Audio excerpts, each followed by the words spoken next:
Imagine this. You're a queen, living in a gigantic stone castle somewhere in medieval Europe. Gold on your fingers, silk on your skin, servants at your call, and food that smells like heaven. Sounds perfect, right? But there's one small detail they don't tell you in fairy tales.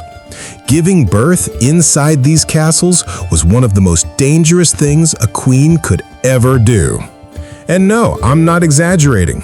Behind all the beauty, behind the royal titles, and behind those shining crowns, there was a terrifying truth. Every time a queen became pregnant, she was risking her life. The illusion of safety. When we picture medieval queens, we imagine them living in comfort and safety. But in reality, those giant castles weren't exactly the safest places for childbirth. First, let's talk about the castles themselves. They looked strong from the outside, yes. Tall walls, iron gates, guarded towers. But inside? Cold, damp rooms, poor ventilation, smoke from torches everywhere. And let's not even start about hygiene, because there wasn't any. No clean running water, no proper toilets, no understanding of germs. And yet, this was where queens were expected to give birth, in rooms filled with dust, soot, and bacteria. Sounds cozy, right? The royal pressure. Being a queen wasn't just about wearing pretty dresses and attending feasts. It came with massive responsibility, especially when it came to producing heirs. A queen's main job in many kingdoms was to give birth to a healthy son who could carry on the royal bloodline.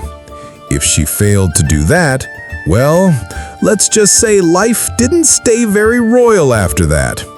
Some queens were blamed, shamed, and even replaced if they couldn't have a son.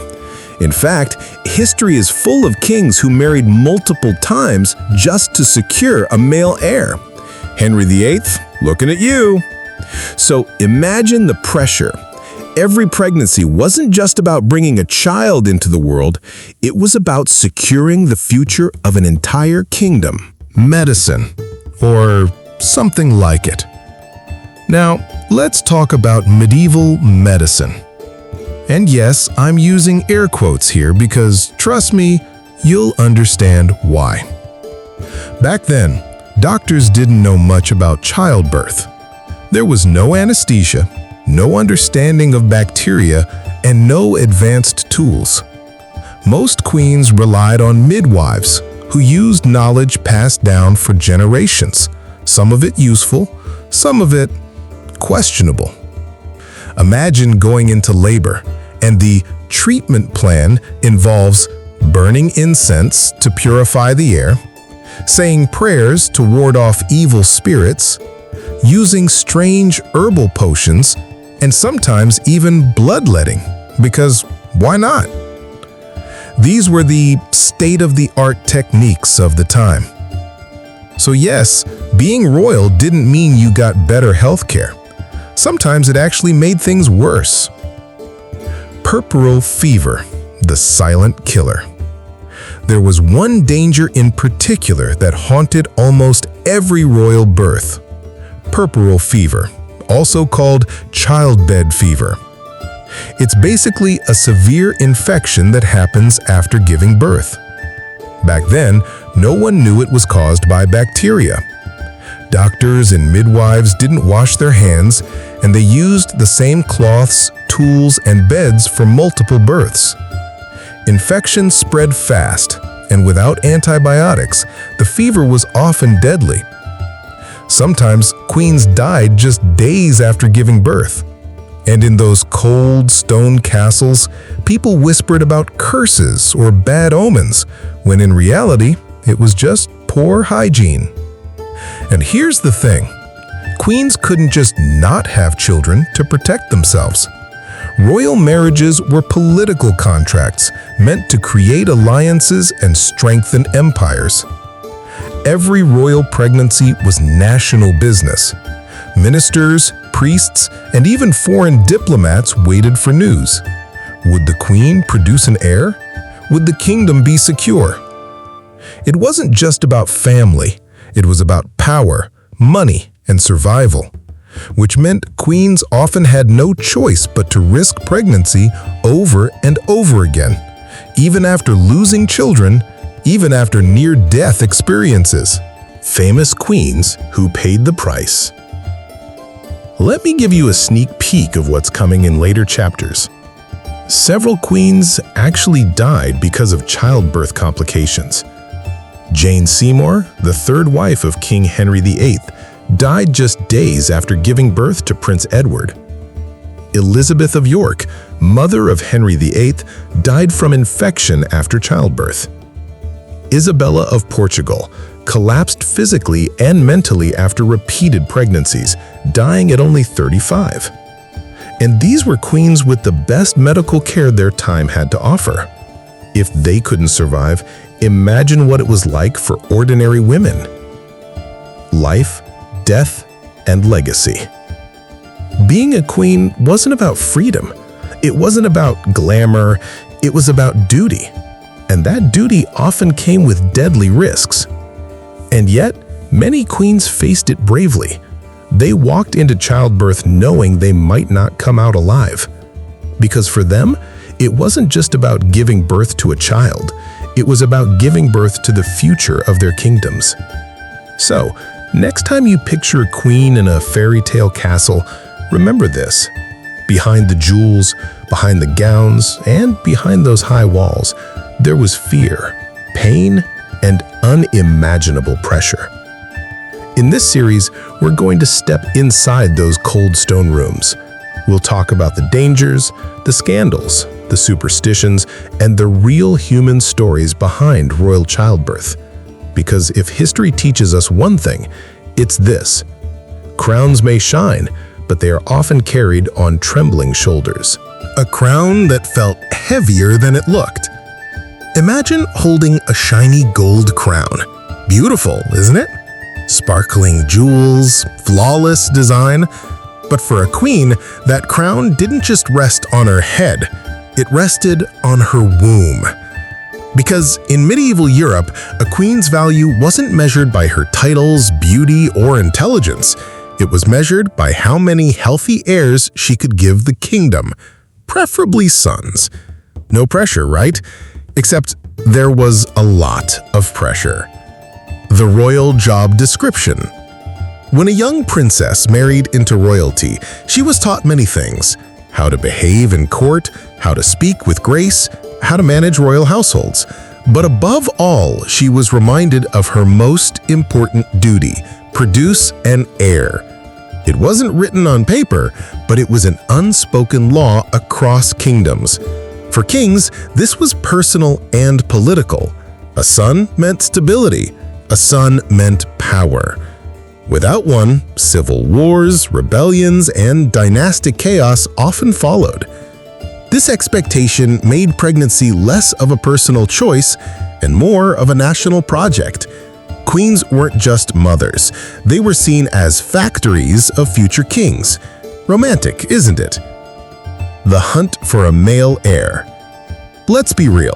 Daughters were loved, sure, but sons were worshipped. A healthy baby boy meant the royal bloodline stayed strong. A girl, well, let's just say people didn't throw feasts the same way. Some kings became obsessed with getting a son, and history has plenty of examples.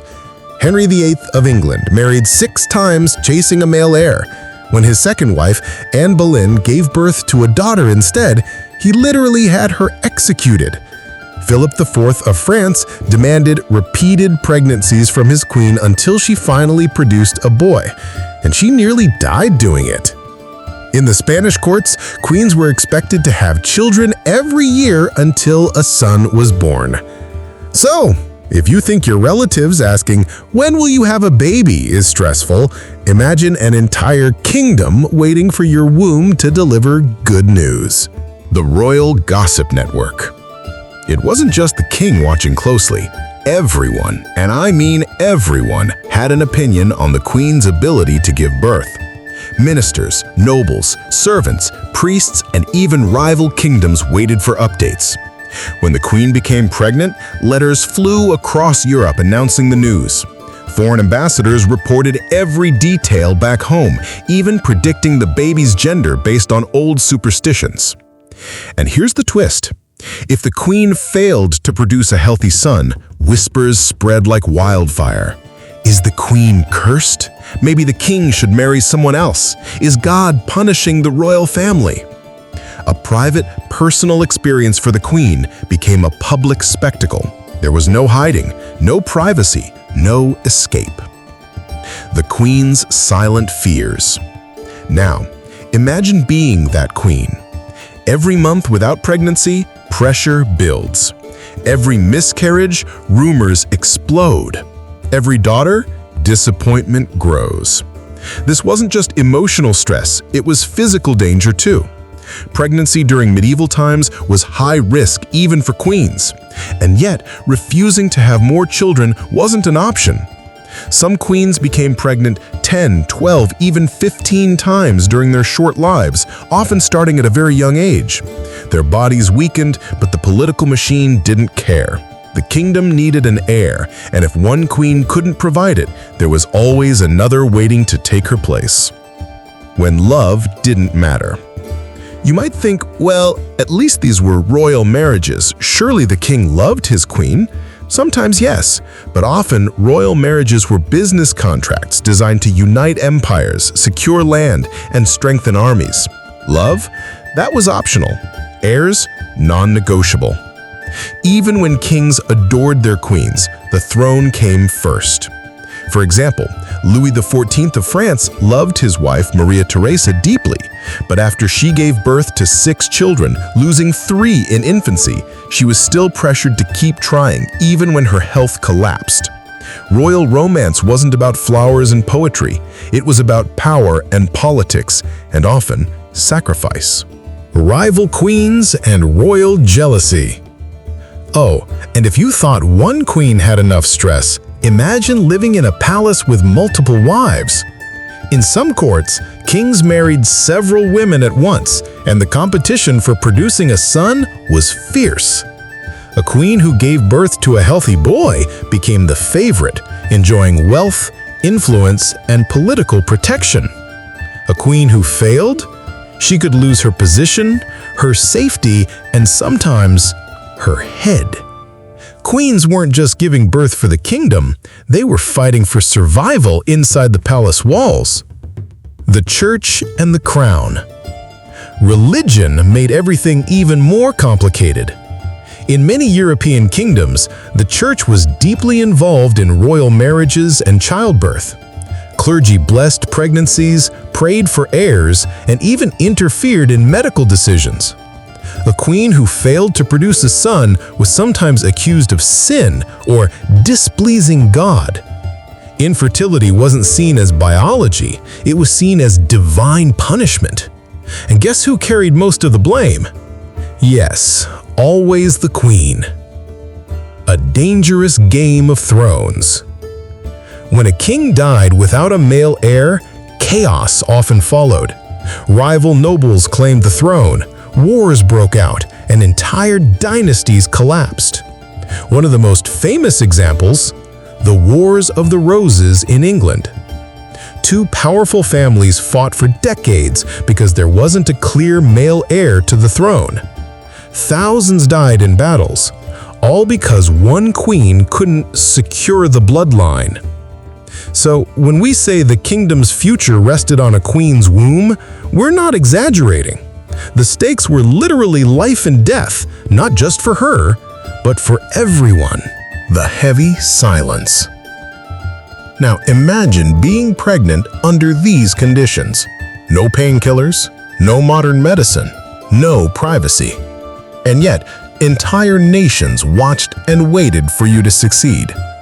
Queens smiled at banquets and waved from balconies, but behind closed doors, many wept quietly, fearing what the next childbirth might bring.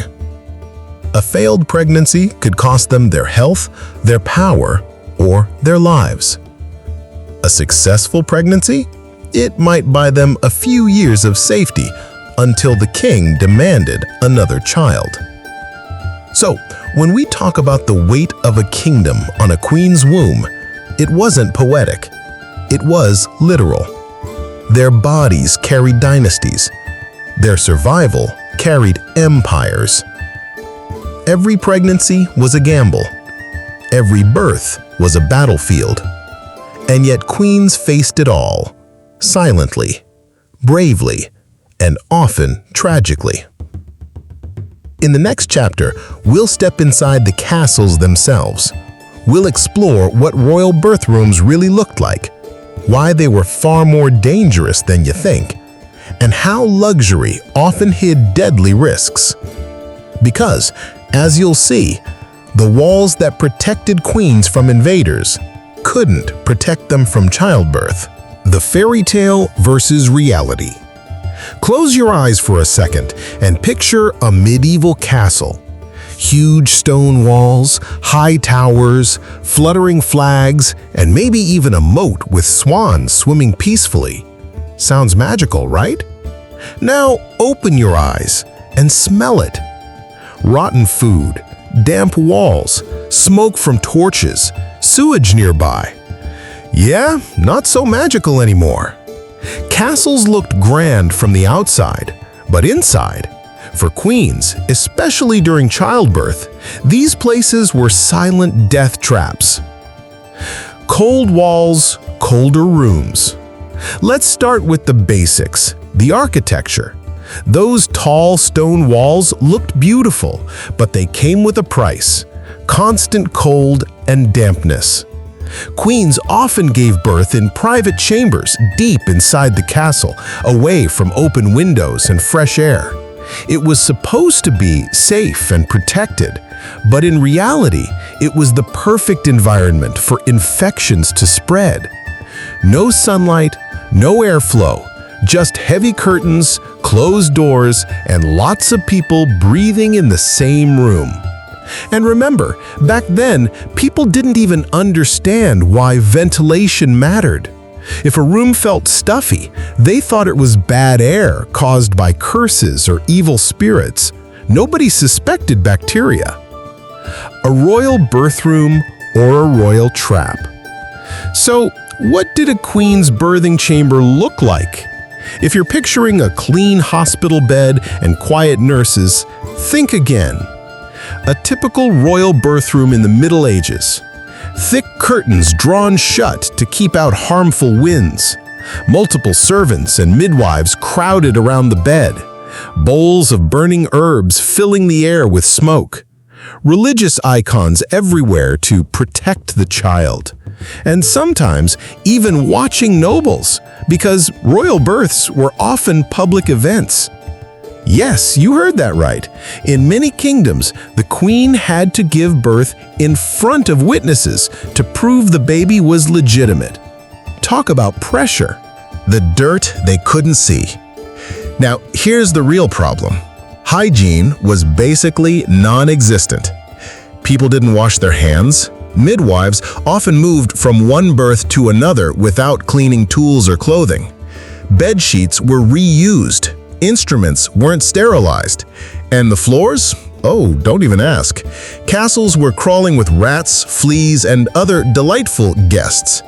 For a queen, lying there exhausted and vulnerable, this meant one thing: the risk of deadly infections skyrocketed. Water that could kill you. You'd think at least royal families had clean water, right? Not really. Castles relied on wells or stored rainwater, and contamination was common. Sometimes sewage from nearby areas leaked into the water supply. This meant that even the water used to wash a newborn or clean birthing tools could be full of dangerous bacteria. So yes, drinking water, washing water, birthing water, all potential death traps. Too many people, too little space. Another problem was crowding. When a queen gave birth, it wasn't just the king and midwives present. Nobles, Priests, advisors, servants, guards, and even political rivals often gathered nearby, waiting for news. Imagine a tiny, poorly ventilated chamber filled with 12 people, breathing, sweating, whispering, and none of them washing their hands. This created a perfect storm for germs to spread, and nobody even knew germs existed. The fire that choked. Because castles were cold, they relied heavily on fireplaces and torches. During a birth, servants would light several fires to keep the queen warm. Sounds thoughtful, right? Except, without proper ventilation, the entire room filled with smoke and soot. Queens were often gasping for air during labor, not just from pain, but from the choking heat and lack of oxygen. And newborns? They came into the world taking their first breaths in thick, smoky air. The castle's uninvited guests. Let's not forget about the rats, lice, and fleas that loved castle life. Because castles stored grain and food, they were basically giant buffets for rodents. And with rats came fleas. And with fleas came diseases, including plagues that wiped out entire populations. Queens giving birth during such outbreaks faced double the danger: infection from childbirth itself, and deadly illnesses spreading through the castle walls. No amount of royal gold could keep those tiny killers out. The silence about death. Here's the thing. Royal courts didn't like to talk about how dangerous childbirth really was. Admitting weakness meant inviting political enemies to strike. So, whenever a queen died giving birth, the official announcements used gentle phrases. She passed peacefully. God has called her to rest. The queen has fulfilled her divine duty. Behind closed doors, though, people knew the truth. Childbirth inside castles was like rolling dice with fate. You could survive or become another tragic story whispered in the hallways. When privacy didn't exist. One of the strangest parts about royal childbirth was how public it was. In many kingdoms, nobles were required to witness the birth, sometimes standing just a few feet away from the queen's bed. Why? To make sure there were no swapped babies or secret substitutions. Imagine being in extreme pain, struggling for hours, and dozens of eyes are on you. Stress alone could make labor harder, and for many queens, it did. Even after birth, the baby was immediately inspected by multiple people to confirm it was healthy and, of course, to check the gender. Because let's be honest, if it wasn't a boy, disappointment filled the room instantly. The weight of superstition. And then there were the beliefs. People thought childbirth complications happened because of evil spirits, bad omens, or God's punishment. To protect the queen, strange rituals were common, placing iron objects under the bed to scare away demons, hanging herbs and garlic above the door, whispering prayers to ancient saints for safe delivery. None of this, of course, helped against bacteria, bleeding, or infection. But in a world without real science, superstition ruled the birth room. The royal illusion. Here's the big takeaway.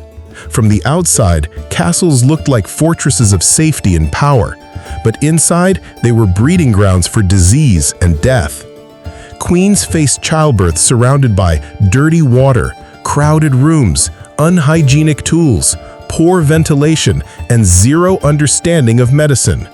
And yet, they kept going because they had no choice.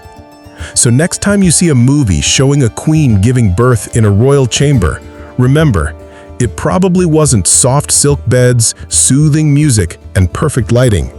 It was smoke-filled rooms, crowded halls, and silent dangers hiding in every corner. In the next chapter, we'll dive deeper into the science of childbirth in the Middle Ages, or more accurately, the lack of science.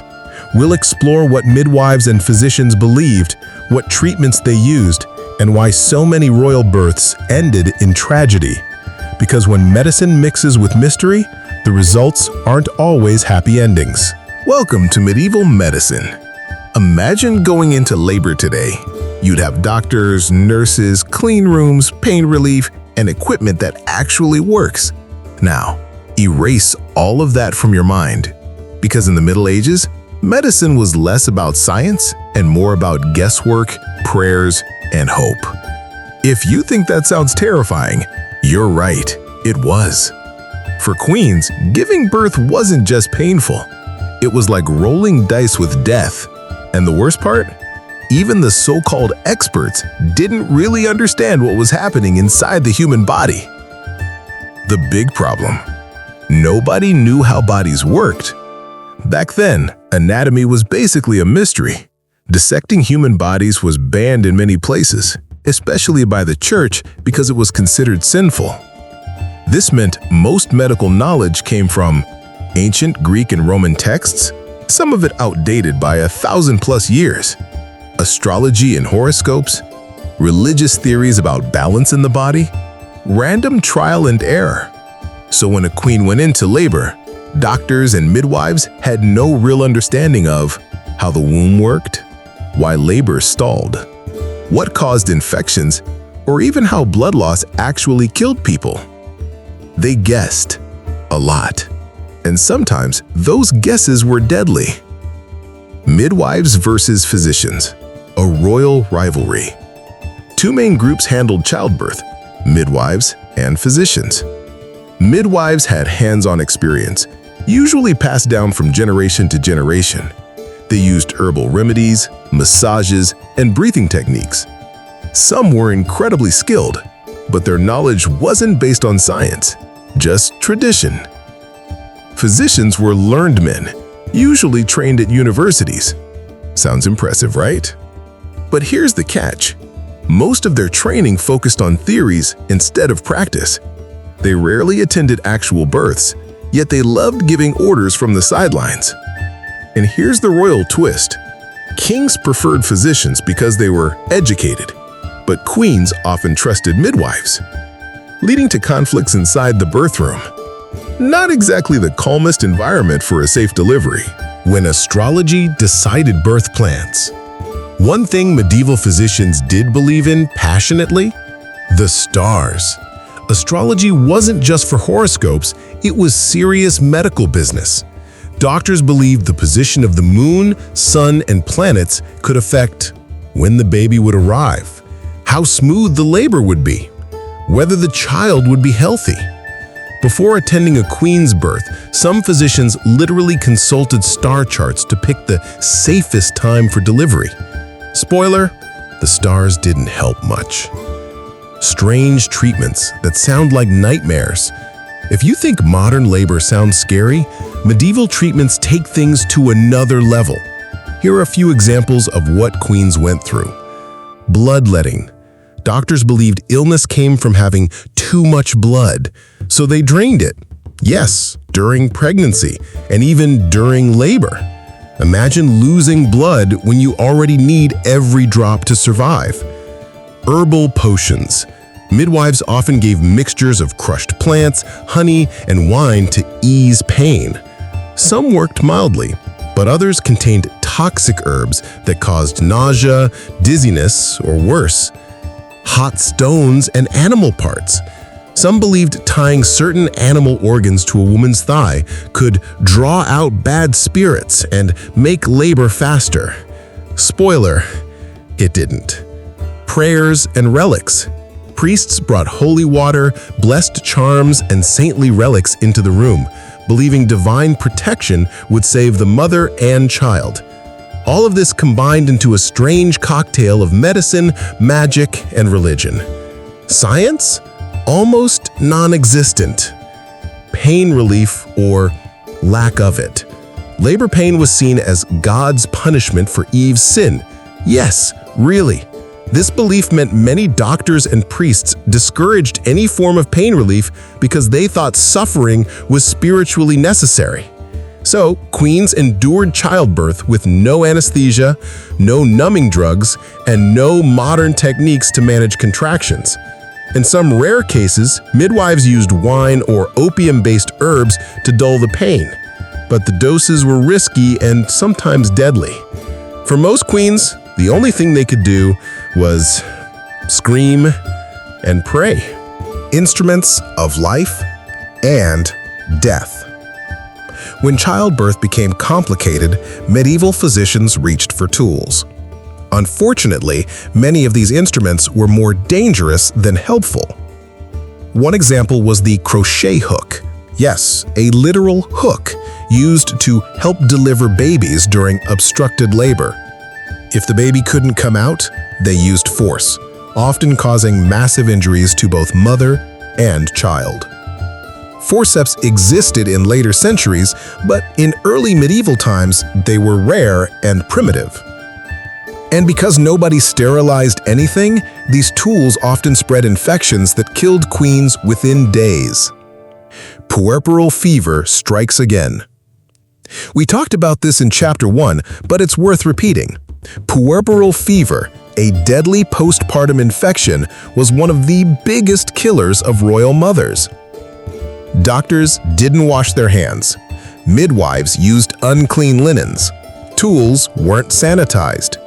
One queen's birthing bed could literally carry bacteria from another queen's deathbed. And yet, nobody connected the dots. For centuries, people thought fever after childbirth came from bad air or curses.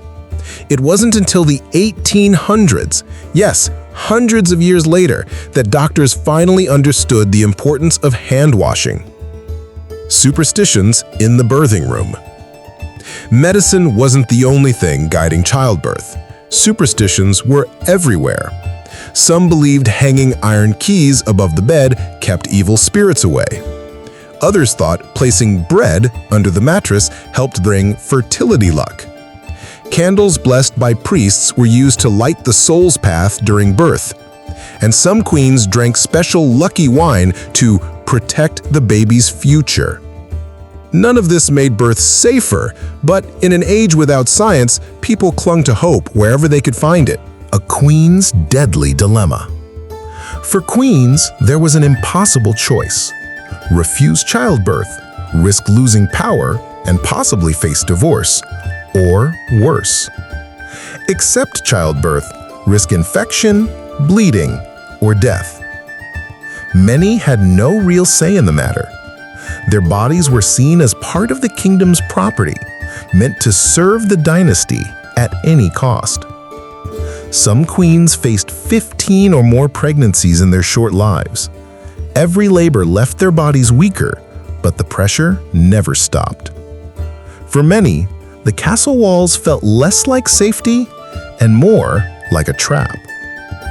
So when we talk about the science of childbirth in the Middle Ages, what we really mean is a mix of hope, superstition, and very risky experiments. Queens gave birth surrounded by untrained physicians, overworked midwives, unhygienic tools, and beliefs that had more to do with magic than medicine. Yet, somehow, some queens survived. Some even thrived, living to see their children grow up and rule kingdoms. But many didn't. In the next chapter, we'll meet those tragic queens, royal women who paid the ultimate price while giving life to future kings. Their stories are heartbreaking, powerful, and absolutely unforgettable. Because behind every crown, there's a human story. And sometimes, a silent sacrifice. A silent killer in the castle. Imagine this. The queen has just given birth. The castle bells ring, servants celebrate, nobles whisper, and the entire kingdom waits to hear, is it a boy or a girl? But while everyone celebrates outside, inside the queen's chamber, a much darker story often began. Within days, many queens developed fever, weakness, and unbearable pain. At first, Everyone thought it was just exhaustion from childbirth, but then the fever got worse, and in many cases, it became fatal. This wasn't rare. It was so common that they had a name for it, childbed fever. Today, we call it puerperal fever. What actually caused it? Here's the tragic part. Puerperal fever was caused by infection. Bacteria entered the mother's body during or after childbirth. Today, we know it spreads through unwashed hands, contaminated tools, dirty linens, contaminated water. Back then, nobody had a clue. Instead, doctors blamed bad air, curses, or even the queen's sins. The real cause, poor hygiene, was right there in front of them, but it would take hundreds of years to figure it out. The dirty truth about hygiene. Let's be honest, medieval hygiene was, well, non-existent. During childbirth, midwives didn't wash their hands between patients. Doctors used the same cloths and tools repeatedly. Bed sheets were reused without cleaning. Water used to wash the mother was often contaminated. In some royal courts, physicians even came straight from dissecting bodies in medical schools, without washing their hands, and then helped queens give birth. Yes, you read that right. The castle might have gold, silk, and jewels, but inside the birthing chamber, it was a playground for deadly bacteria. The fever's first whisper. The tragedy usually started quietly. 1 or 2 days after giving birth, the queen would feel weak. She'd complain of chills, body aches, and mild abdominal pain. Everyone thought it was normal recovery. By day 3 or 4, things got worse. Fever spiked. Sweating became unbearable. Heartbeat raced. The pain became sharper and constant. By the end of the week, some queens were delirious, confused, panicking, sometimes unable to speak. And then, silence. The death rate was terrifying. Childbed fever killed thousands of women, and queens, despite having the best care, were not safe. In some hospitals, centuries later, nearly 1 in 3 mothers died from puerperal fever. For queens, the odds were just as grim. Why? Because royal births involved more people in the room, more germs, more instruments, more pressure to deliver heirs quickly, less rest between pregnancies. Being a queen didn't protect you. Sometimes it actually made it worse. The cursed queens. Let's look at a few examples from history. Elizabeth of York, mother of Henry VIII, died in 1503, just 9 days after giving birth. Historians now believe puerperal fever killed her. Jane Seymour, Henry VIII's third wife, gave birth to the future King Edward VI in 1537. She seemed healthy at first, but within 12 days, she was dead. Mary of Modena, Queen of England, survived puerperal fever after 1 pregnancy, but barely. Her doctors called it a miracle. These queens had wealth, physicians, and prayers, but none of it stopped infection from spreading. When celebrations turned to mourning, royal childbirth was often followed by grand celebrations. If a prince was born, bells rang across the kingdom, banquets were held, and fireworks lit up the night sky. But behind the walls of the castle, tragedy unfolded in silence. Within days, the music stopped. Servants whispered. Priests were called in. Sometimes, a kingdom celebrated a prince's birth and mourned the queen's death in the same week. Superstitions made it worse. You'd think that seeing so many deaths would make doctors change their approach, but no, instead they doubled down on superstition.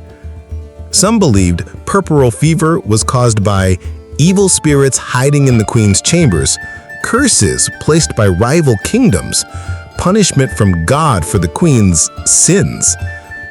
To fix it, they tried burning incense to chase away demons, placing holy relics under the bed, whispering prayers over the newborn's head. None of this helped. The real killer, bacteria, remained invisible and unstoppable. The chain of contagion. Here's something shocking. Sometimes, the very people who tried to help the queen brought the fever into the room. Midwives carried germs from one birth to another. Physicians came straight from treating infected wounds. Servants reused water bowls and cloths without cleaning them. And because no one understood germs, queens were surrounded by unintentional carriers of death. A queen's helplessness. Imagine being a queen in this situation. You have the finest gowns, jewels, and servants. But when it comes to childbirth, you have zero control. No matter how powerful you were politically, you couldn't control what happened inside your own body. You couldn't choose who treated you. You couldn't demand clean tools. Nobody even believed cleanliness mattered. Queens who survived one childbirth had no guarantee they'd survive the next. And yet, they were expected to keep going. Pregnancy after pregnancy, heir after heir. A glimpse of hope. Too late. It wasn't until the 1800s that a Hungarian doctor, Ignaz Semmelweis, discovered something shocking. Washing hands before delivering babies reduced puerperal fever deaths dramatically. Yes, hand washing, something so simple, so basic, and yet millions of women, including queens, had already died by then. By the time hospitals and royal courts adopted hygiene practices, centuries of tragedy had already passed. The lasting legacy. Puerperal fever shaped history in ways we rarely think about. Dynasties collapsed because queens died too young. Wars started when heirs didn't survive. Alliances broke when marriages failed to produce healthy children. Every time a queen gave birth, it wasn't just about a baby. It was about the survival of entire kingdoms, and puerperal fever silently threatened them all. Puerperal fever was the invisible enemy of medieval queens. No swords, no assassins, no armies needed.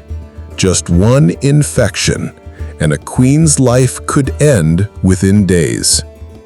In the next chapter, we'll explore another deadly challenge queens faced: multiple pregnancies.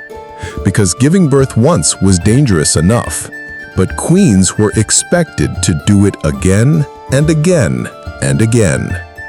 And with every new life, they risked losing their own. A queen's duty, a queen's risk.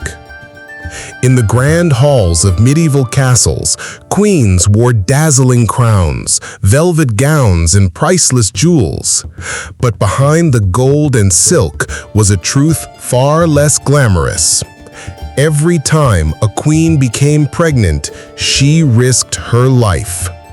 It wasn't just about being a wife, a partner, or a mother. For many queens, giving birth was a royal duty. A responsibility to produce heirs for the kingdom, no matter the personal cost. Some survived, many didn't. And history remembers their tragedies in whispers woven into the walls of their castles. The price of power. Being a queen wasn't about freedom. It wasn't about personal happiness. It was about service to the dynasty. When a queen married into a royal family, her most important role was to secure the bloodline.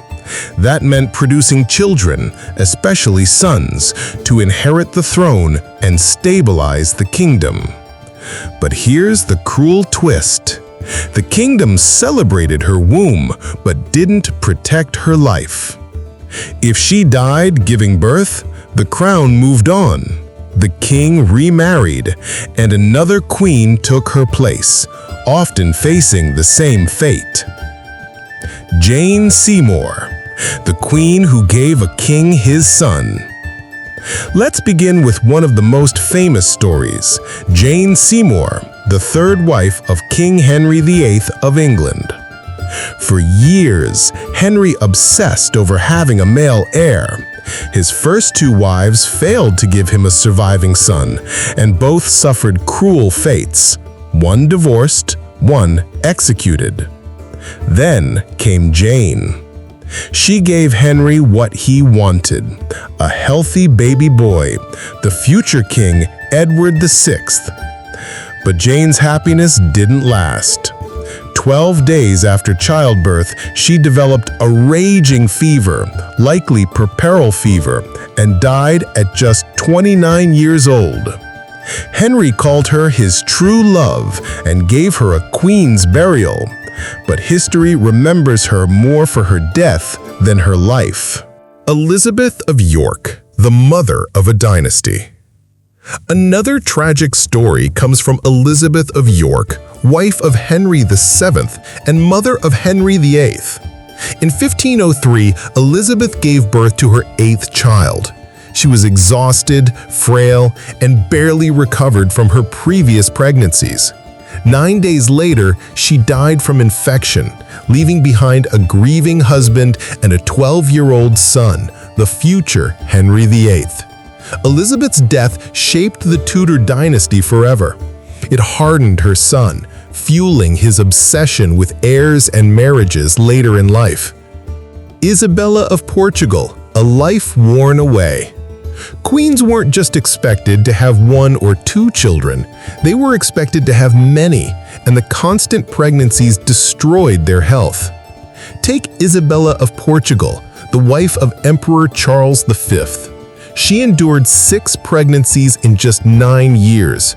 By the 6th, her body was so weak that she never recovered, dying at 35 years old. Her death devastated Charles, who never remarried, but her story is one of many showing how royal expectations slowly consumed queens. Mary of Modena, a narrow escape. Not every story ended in death, but even survival came at a terrible cost. Mary of Modena, the Italian-born Queen of England, gave birth to 10 children. She nearly died multiple times, surviving fevers, hemorrhages, and infections. In 1688, when she finally gave birth to a healthy son, political chaos erupted. Her Catholic faith caused massive unrest, and the child's legitimacy was questioned publicly. So after years of risking her life for heirs, Mary endured rumors, scandals, and exile, proof that even survival didn't guarantee peace. The endless cycle of grief. For many queens, the tragedy wasn't just their own deaths. It was also the loss of their babies. Stillbirths, miscarriages, and infant deaths were painfully common, even for royalty. Contaminated birthing rooms, poor nutrition during pregnancy, unhygienic practices, lack of medical knowledge. Some queens buried multiple children before their own early deaths, and yet they were pushed into pregnancy again because the kingdom demanded it. A queen's choice that didn't exist. Imagine being a queen with all the wealth in the world, gold, land, servants, armies, and yet having no choice over your own body. Refusing pregnancy? Unthinkable. Asking for rest after a difficult birth? Denied. Choosing not to risk your life again? Impossible. Queens were not just wives. They were symbols of continuity. And symbols don't get choices. When queens became replaceable. In the eyes of kings and kingdoms, a queen's survival mattered less than producing heirs. If she couldn't conceive, or if she died, the king simply remarried. Henry VIII replaced 2 wives. Philip II of Spain married 4 times, and Louis XIV of France moved on quickly after multiple royal deaths. It sounds harsh, but royal marriages weren't about love. They were about power, politics, and legacy. Faith, fate, and fear. Religion shaped how queens faced childbirth and death. Many believed that dying in childbirth was a form of divine sacrifice. Priests often reassured queens that their suffering would please God and secure them a place in heaven. It brought comfort to some, but for others, it was just a reminder that their lives were not truly their own. The echoes in the castle walls.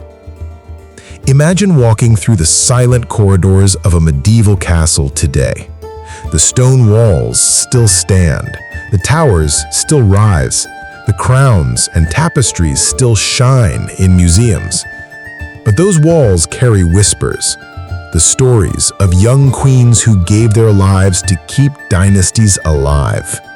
They were daughters, wives, and mothers, but above all, they were sacrifices for kingdoms that rarely mourned them properly. The crown glittered beautifully on the outside, but for many queens, it came with a hidden cost. Every pregnancy was a gamble, every birth was a battlefield, and many never returned from that battlefield alive. In the next chapter, we'll look at another brutal truth. Queens weren't just expected to give birth once or twice, they were expected to do it over and over again. And with each new child, the risks grew deadlier. When one birth wasn't enough. For a queen, giving birth once was never the end of the story. It was only the beginning. If the baby survived, good news. But if it was a girl instead of a boy, or if the child died young, the pressure began all over again. Queens weren't just expected to produce heirs, they were expected to produce spares too. Because medieval kingdoms feared one thing above all, losing the royal bloodline. And that fear turned many queens' lives into an endless cycle of pregnancies, one after another until their bodies gave up. The royal factory expectation. Let's be honest, kings didn't think in terms of health. They thought in terms of numbers. The more children a queen produced, the stronger the dynasty seemed. In some courts, queens were expected to have a baby every year until a son was born. There was no understanding of rest, recovery, or long-term health. Pregnancy wasn't a personal choice. It was royal duty. And duty didn't wait for healing. The toll on the body. Repeated pregnancies were brutal on a woman's body, even today. But in the Middle Ages, without modern medicine, it was deadly. The more times a queen gave birth, the higher her risk of severe blood loss or hemorrhage, uterine rupture during labor, chronic infections, pelvic injuries leading to lifelong pain, exhaustion and malnutrition. And remember, queens weren't older women having children late in life. Many married as teenagers, sometimes at 14 or 15 years old, and were pushed into childbirth almost immediately. By their mid-20s, some queens already had 5 or 6 pregnancies behind. A queen's diary that never was. Imagine this scenario. You're 18. You've just given birth to your first child. Barely 3 months later, the court physician informs you, "Your Majesty, it is time to try for another heir." Your body is still healing. Your energy is gone. But your wishes don't matter. In a few months, you're pregnant again. By the age of 25, you've had 4 children, and you're preparing for your 5th. This was the reality for countless queens across Europe. Famous queens who suffered. History gives us painful examples of how repeated pregnancies destroyed queens' health. Catherine of Aragon, first wife of Henry VIII. She was pregnant 6 times in 9 years, but only one child survived, Mary I. Years of pregnancies left her weak and constantly ill. Anne of Austria, Queen of France, endured 7 pregnancies, losing several children before finally giving birth to the future Louis XIV. Maria Theresa of Austria gave birth 16 times in 20 years. While she survived, her body suffered permanent damage, and she often ruled entire empires while still recovering from childbirth. Anne, Queen of Great Britain, became pregnant 17 times. Only one child lived past infancy, and even he died at age 11. Anne spent most of her adult life either pregnant or grieving. These weren't rare cases. For many queens, this was normal life. The psychological weight. The danger wasn't only physical. The emotional toll was devastating. Imagine carrying 10 pregnancies but losing half your children before they even turned 5. Imagine being celebrated only when you produced a healthy son, but blamed, shamed, or pitied when you didn't. For some queens, every childbirth felt like a test of worth. Success brought temporary safety. Failure meant disappointment from the king, the court, and sometimes the entire kingdom. Childbirth without recovery. Today, doctors recommend months of recovery after childbirth. Back then, queens were lucky if they got a few weeks. As soon as bleeding stopped and strength returned, pressure to conceive again began immediately. The problem? Without proper recovery, the body became weaker with every pregnancy. Muscles never fully healed. Nutritional reserves were depleted. Immune systems broke down. It was like forcing a marathon runner to compete again the next day, except the stakes were life and death. More heirs, less care. The more children a queen had, the more dangerous each pregnancy became. And yet, royal courts didn't care. In fact, some kings treated childbirth like a numbers game. The more sons, the more secure the dynasty. The queen's health rarely came into the discussion. For some kings, if one queen couldn't produce enough heirs, they simply remarried and started over. It wasn't cruelty for them, it was politics. But for queens, it meant living in a constant state of risk. The silent exhaustion. Most royal portraits show queens wearing jeweled crowns and elegant gowns, but they don't show the hidden exhaustion in their lives. Behind the painted smiles were women battling chronic anemia, back pain and muscle injuries, depression and anxiety, trauma from repeated losses. And yet, they kept going, because stopping wasn't an option. When children became soldiers. Ironically, one reason queens endured so many pregnancies was because so many royal children didn't survive. Disease, poor sanitation, and lack of medicine meant high infant mortality rates. Sometimes, half of all royal babies died before the age of 5. This made kings even more determined to have more heirs, forcing queens into pregnancies again and again, despite the risks, or maybe because of them. The breaking point. For many queens, the end came not from one difficult childbirth, but from the cumulative damage of many. Repeated pregnancies caused permanent injuries, and the weakened body eventually failed. Some queens died after their 10th or 12th childbirth. Others survived their pregnancies but spent the rest of their lives bedridden, haunted by pain, fever, and grief. Royal duty came with unimaginable sacrifice. A queen's body wasn't seen as her own. It was part of the kingdom, expected to create heirs no matter the cost. But every new life carried the shadow of death. And for many queens, the crown they wore proudly was slowly breaking them from within. In the next chapter, we'll explore the people who stood beside queens during childbirth: midwives, physicians, and spiritual healers. We'll look at the strange remedies, risky techniques, and ancient beliefs that shaped royal births for centuries. Because sometimes the people meant to save queens unintentionally put them in even greater danger. A room full of experts. Picture this. The queen is in labor inside her private chamber. Curtains are drawn, candles flicker, and the air smells of burning herbs.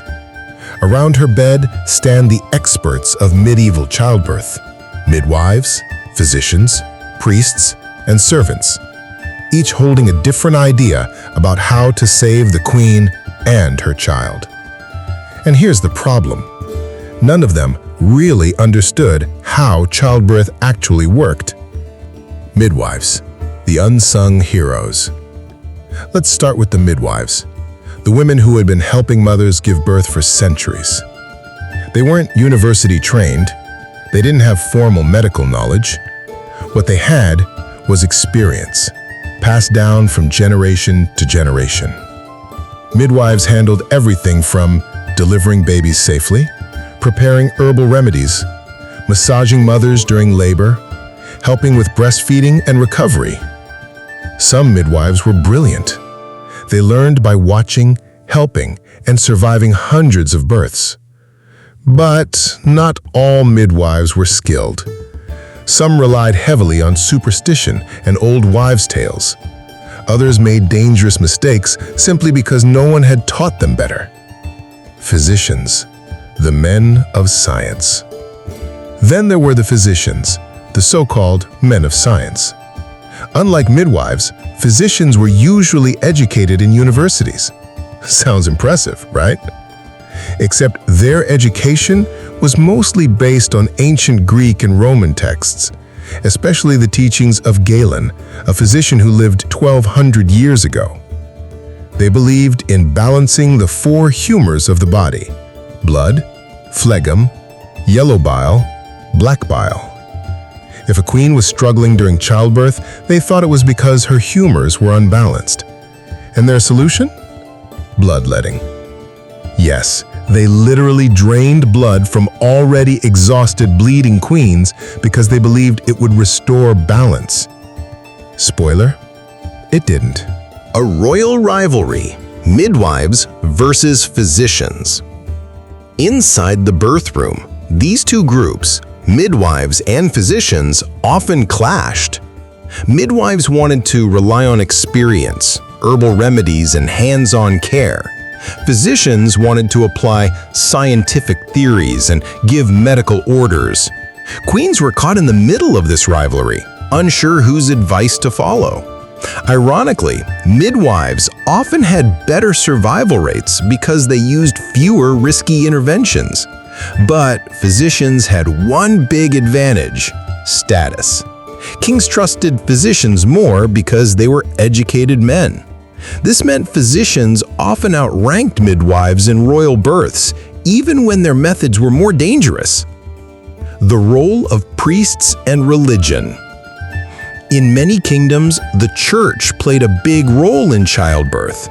Priests and nuns were often present in the birthing chamber, offering prayers, blessings, and holy relics for protection. Some queens gave birth while holding crosses or rosaries in their hands. Priests sprinkled holy water on the bed, believing it would ward off evil spirits. If the queen's labor was long or difficult, priests sometimes performed exorcisms, thinking demons were holding the baby inside. These rituals brought emotional comfort, but medically, they did little to help. Superstition in the birth room. When science failed, people turned to magic and superstition. Some common practices included hanging iron keys or knives above the bed to scare away evil spirits, placing garlic, onions, or herbs under pillows to purify the air, tying special charms to the queen's wrists to protect the baby, whispering spells to open the womb and speed up labor. There were also bizarre beliefs about diet. Eating certain fruits was thought to make labor faster. Drinking wine mixed with crushed gemstones was believed to bless the child. Some queens even swallowed tiny gold flakes, thinking it would make their babies noble. Unfortunately, most of these remedies did nothing, and some were downright harmful. Astrology and childbirth.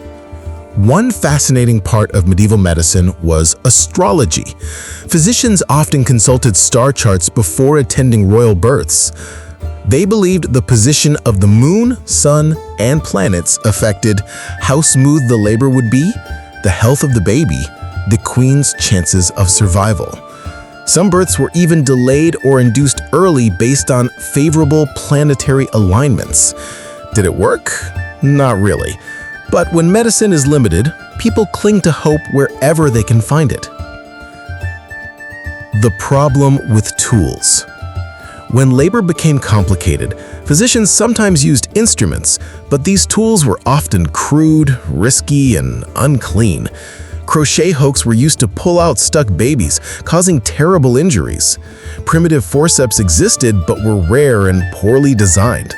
No one sterilized instruments, meaning tools often carried infections from one queen's chamber to another.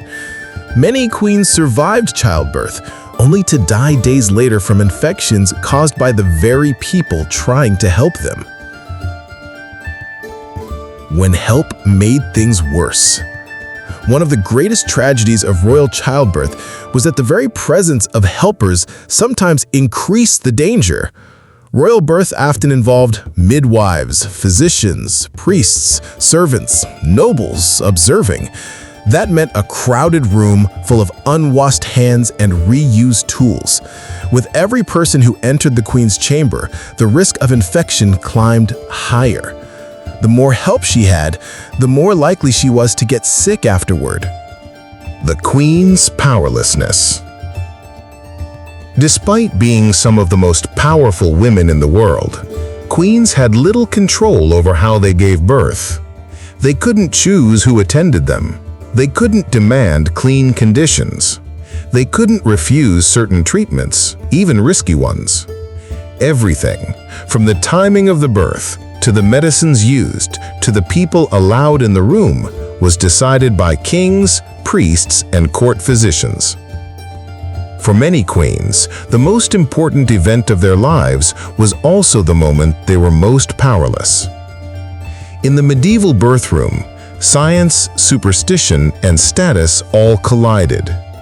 Queens entered labor surrounded by skilled but limited midwives, confident but outdated physicians, priests offering prayers, superstitions hanging in the air.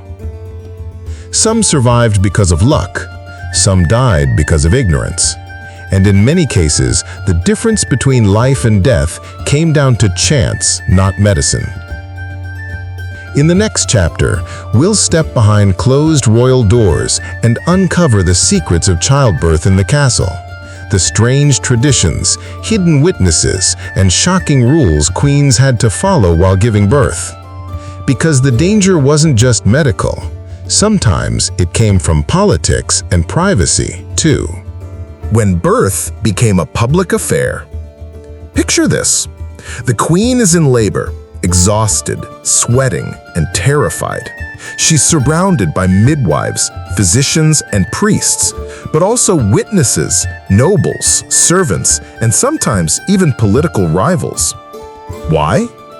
Because in many kingdoms, royal births had to be proven authentic. The court wanted proof that the baby was really the queen's child and not swapped, stolen, or secretly adopted. This meant the queen's most private moment was turned into a public spectacle. The pressure of legitimacy. Royalty wasn't just about power, it was about bloodlines. A single rumor of illegitimacy could spark rebellions, wars of succession, and broken alliances. So kingdoms created strict rules for royal births. Witnesses from the court had to confirm the queen gave birth personally. Servants were forbidden to touch or move the baby without approval. Even the baby's first cries were recorded in official documents. It wasn't enough for the queen to have a child. She had to prove it to the world. Witnesses in the room. In France, England, and several other kingdoms, royal births required the presence of nobles and courtiers, sometimes dozens of people packed into the queen's chamber. Imagine being in intense labor, struggling through hours of pain, while an audience stood nearby, whispering, watching, judging. Privacy? Forget it. The queen's body became royal property. Every moment of her labor was observed to guarantee the purity of the royal bloodline. The curtain of control. Some queens, desperate for dignity, insisted on curtains around their beds during childbirth. But even then, the witnesses remained. They couldn't see her directly, but they listened closely, ready to confirm the delivery when the baby cried. In some courts, the door to the queen's chamber was left slightly open during labor, allowing officials to peek inside for verification. For queens already under immense pressure, this added layer of scrutiny was unbearable. Rumors, scandals, and suspicions. Royal births were highly political. Every child changed the balance of power in the kingdom. If the queen gave birth to a boy, her influence grew. If she delivered a girl, whispers of disappointment spread instantly. And if the queen struggled to conceive or had multiple stillbirths, rumors started flying. Is the queen cursed? Is the king's bloodline weak? Should the king find another wife? In some cases, rivals even accused queens of faking pregnancies to protect their positions at court. This is why so many witnesses were required, to silence political scandals before they started. Royal secrets and silent burdens. Despite the public nature of royal childbirth, queens also kept many secrets. Some concealed miscarriages to avoid shame. Others hid stillbirths to protect their status.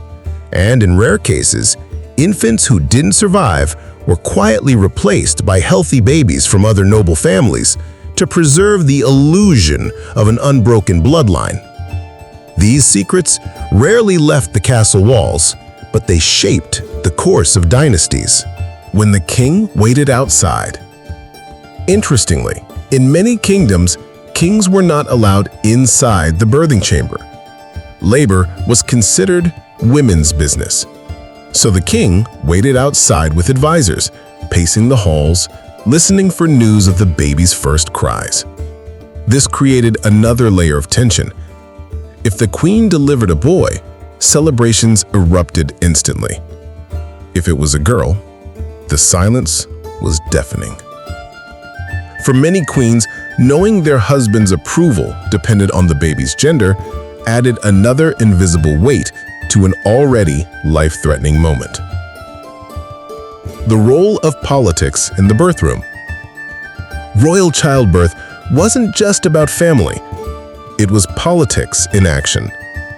Foreign ambassadors sometimes waited outside the queen's chamber to report news back to their kingdoms. A healthy prince could strengthen alliances. A stillbirth could weaken a throne. Some rival courts even sent spies to learn secrets about the queen's health and fertility. Information about her pregnancies could decide the fate of entire empires. The queen's emotional isolation. For all the people surrounding her, many queens felt completely alone during childbirth. They couldn't cry out freely, knowing every sound was being judged. They couldn't ask for privacy because politics demanded public proof. They couldn't refuse treatments or rituals because their wishes didn't matter. Imagine carrying the weight of an entire kingdom on your shoulders while lying in bed, fighting for your life and your child's. Tragic missteps. Some of history's greatest royal scandals came from misunderstandings during childbirth. Marie Antoinette of France famously gave birth in 1778 in a room packed with nobles, until she nearly fainted from heat and lack of air. Afterward, strict rules were finally softened to give future queens more privacy. In England, rumors swirled around Mary of Modena's 1688 birth. When she gave birth to a healthy son after several miscarriages, enemies accused her of smuggling a random baby into the bed. Dozens of witnesses swore it was her child, but the damage was done. The whispers never stopped. Royal childbirth wasn't just about survival, it was about reputation. The psychological toll. For many queens, the hardest part wasn't the pain of childbirth, but the pressure of perfection. They were expected to produce a healthy son, deliver without scandal, recover quickly, smile for the court. Any failure, real or imagined, could lead to humiliation, exile, or replacement. Behind the closed doors of castles, queens carried emotional scars that history rarely records. Royal births weren't just personal milestones, they were political events, staged for the world to see, controlled by kings, courtiers, and traditions. Queens gave birth surrounded by witnesses, haunted by rumors, and stripped of privacy. Behind the golden doors of castles, secrets were kept, scandals were hidden, and sacrifices were made silently. In the next chapter, we'll turn to a different heartbreak, the tragedy of royal infant mortality. Because even when queens survived childbirth, their babies often didn't. A joy that didn't last. The bells ring, the court celebrates. The queen, exhausted but alive, smiles faintly as she holds her newborn.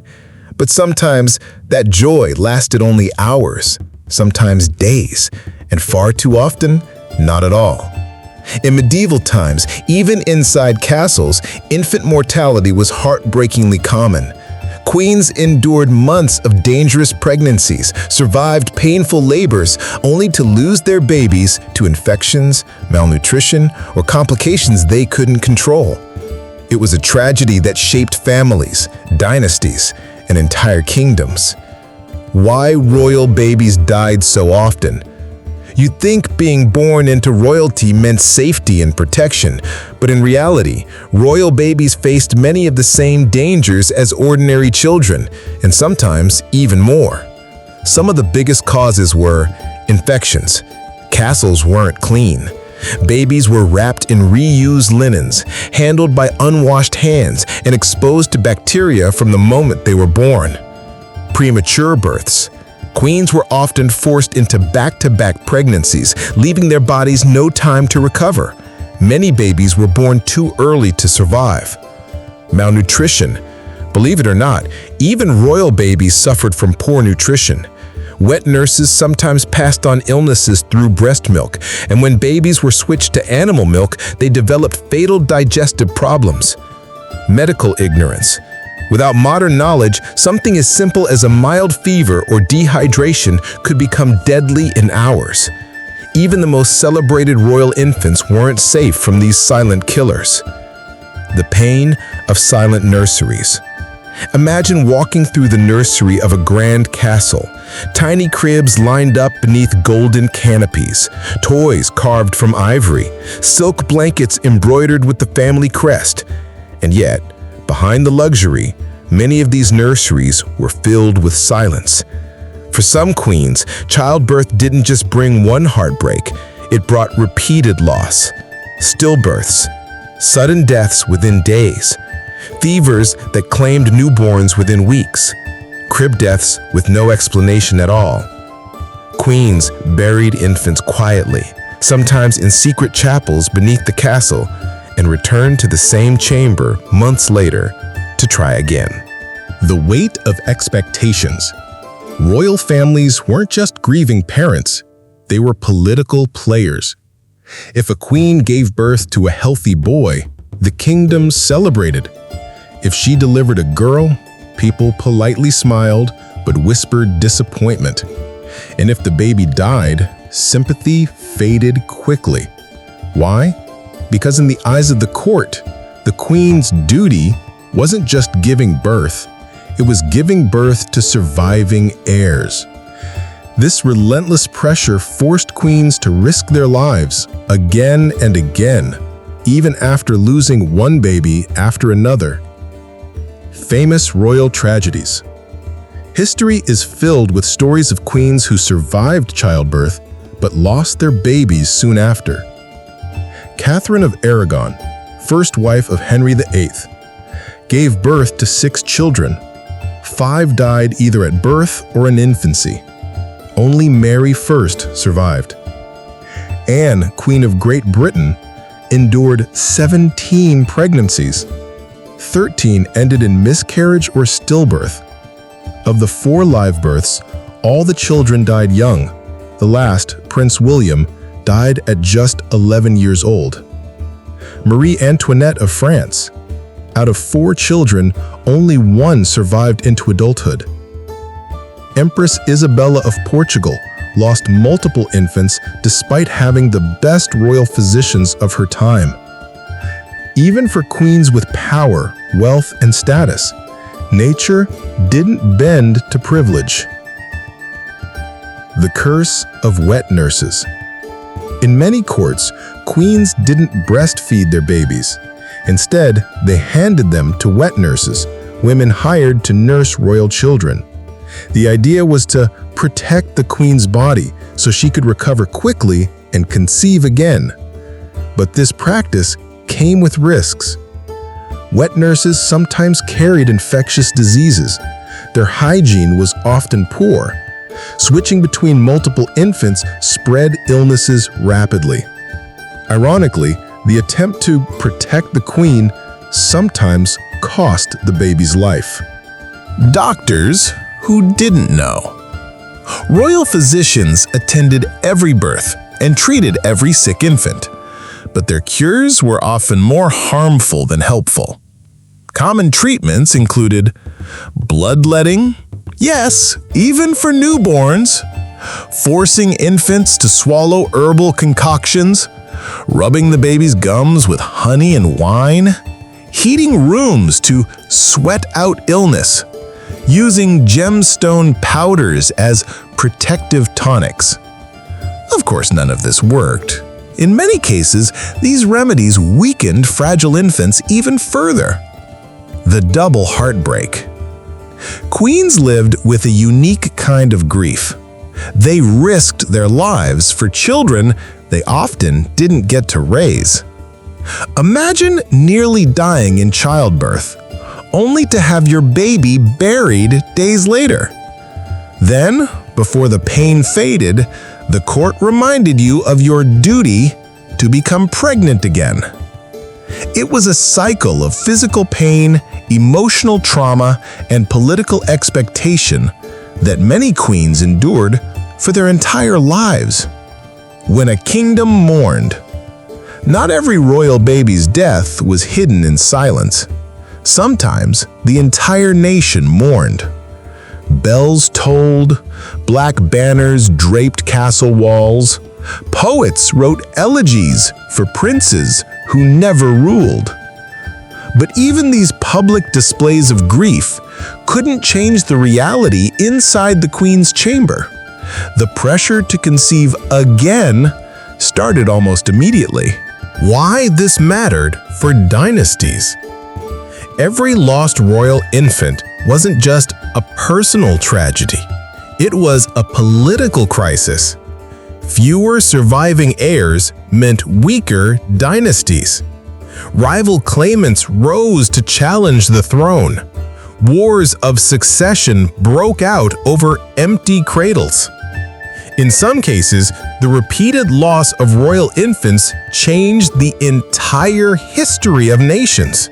For example, the Wars of the Roses in England were partly fueled by disputes over succession after multiple royal babies failed to survive.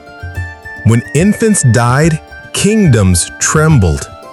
Queens endured endless risks to bring life into the world, but even when they survived, their babies often didn't. Behind the grand celebrations of royal births lay countless quiet tragedies. Nurseries emptied, names forgotten, and dynasties rewritten by fate. In the next chapter, we'll explore how these losses didn't just devastate families, they reshaped entire kingdoms. We'll look at the power struggles, betrayals, and wars that erupted when royal infants didn't survive, and how those tiny, silent cribs changed the course of history forever. When a baby decided a kingdom's fate. In medieval times, one tiny cradle could hold the weight of an entire empire. A single royal baby's survival or death could decide who ruled the kingdom, who went to war, and who lost everything. Queens weren't just mothers, they were keepers of dynasties. Every pregnancy carried political consequences, and every empty crib risked chaos.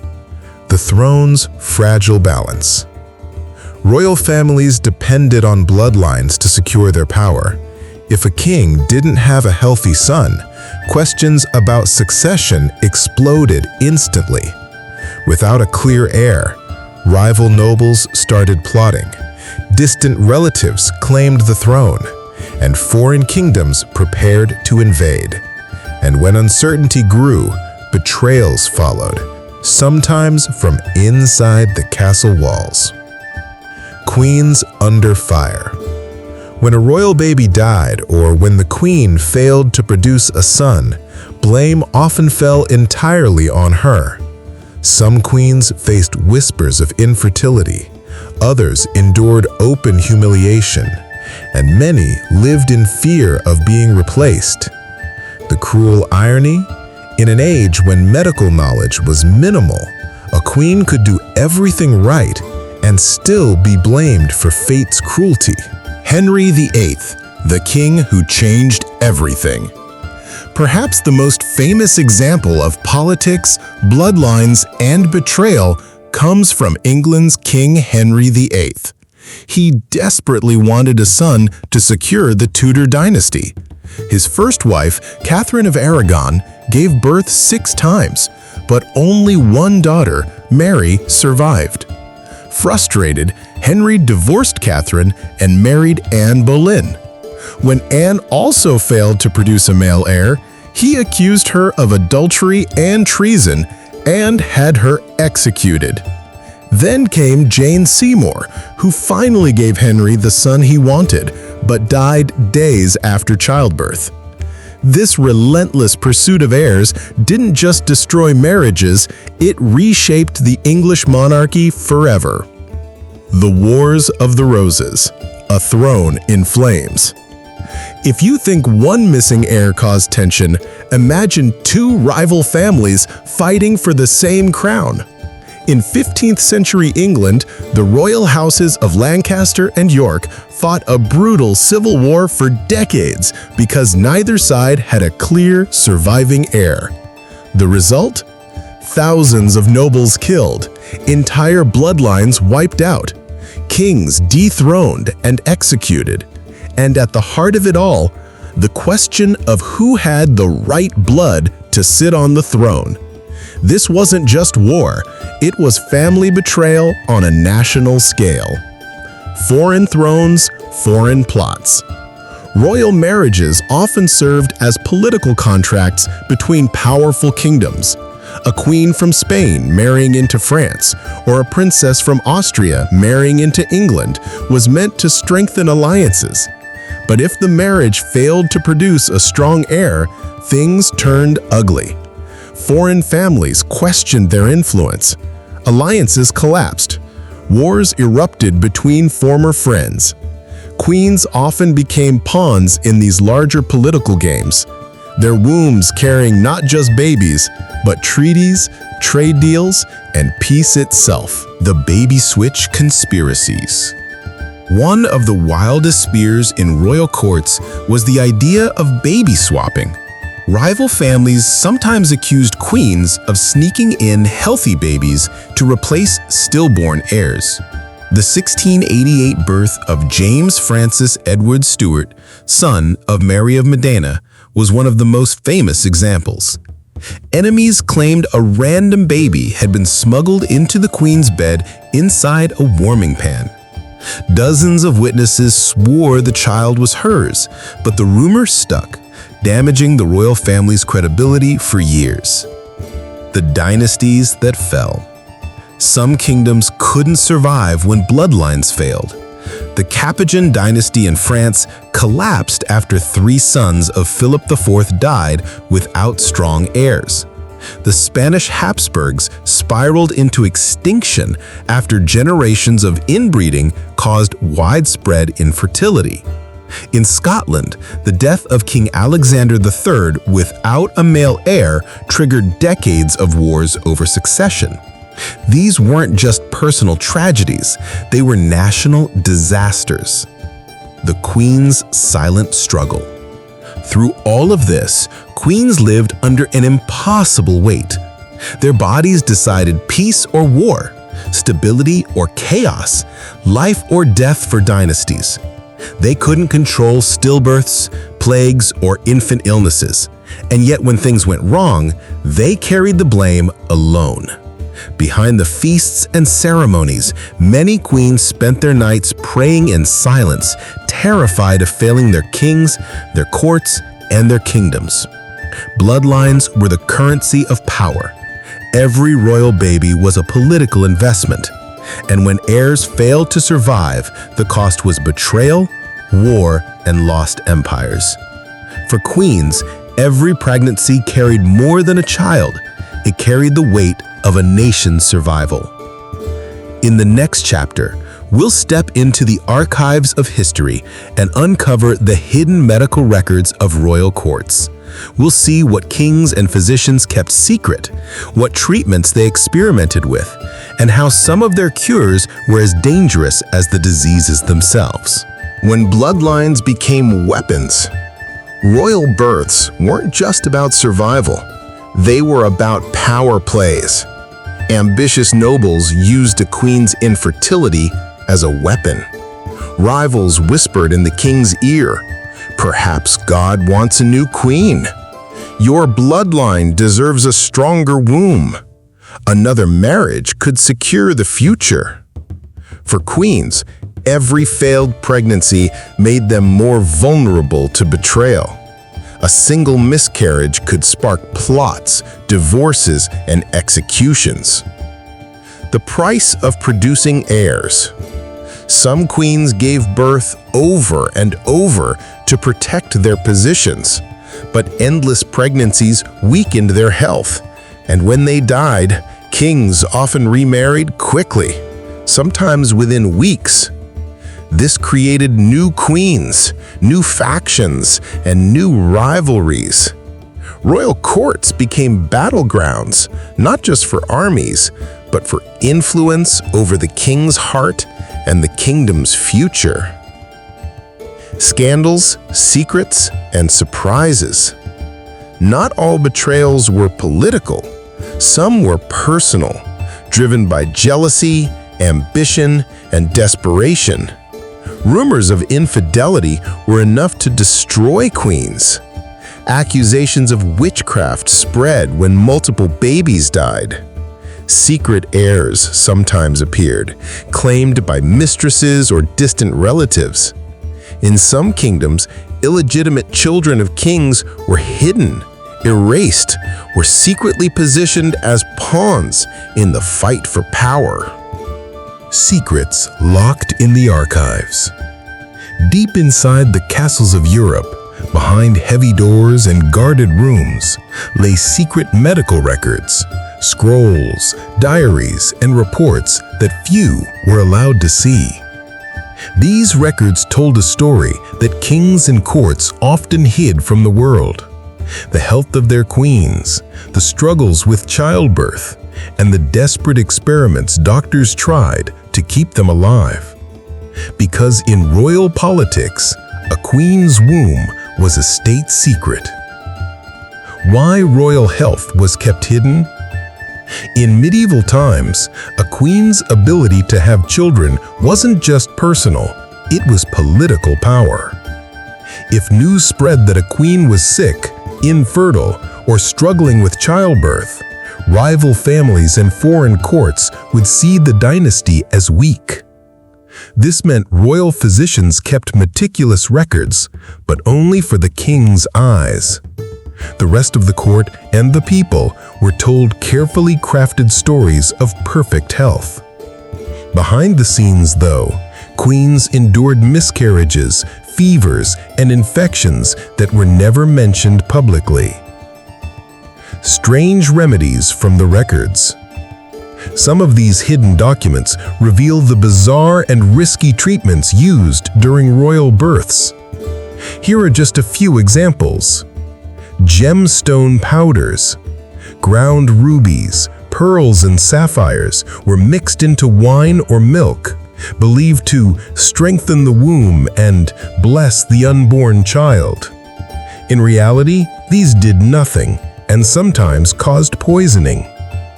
Mercury mixtures. Yes, queens were given drinks containing mercury to balance the humors and purify the body. We now know mercury is highly toxic, but back then it was considered medicine. Bloodletting rituals. During complicated labors, physicians drained blood from already exhausted queens to relieve pressure. This often made things far worse, leading to dangerous weakness and fainting. Animal-based cures. Records described remedies made from rabbit fat, crushed antlers, and even dried frog powder to ease contractions and protect the baby. Science? Not really. It was a mix of tradition, superstition, and hope. The role of royal physicians. Royal physicians were highly respected, but many lacked practical experience with childbirth. Their job was to serve the king, not necessarily the queen. This meant their first priority was ensuring a male heir was born safely, sometimes at the queen's expense.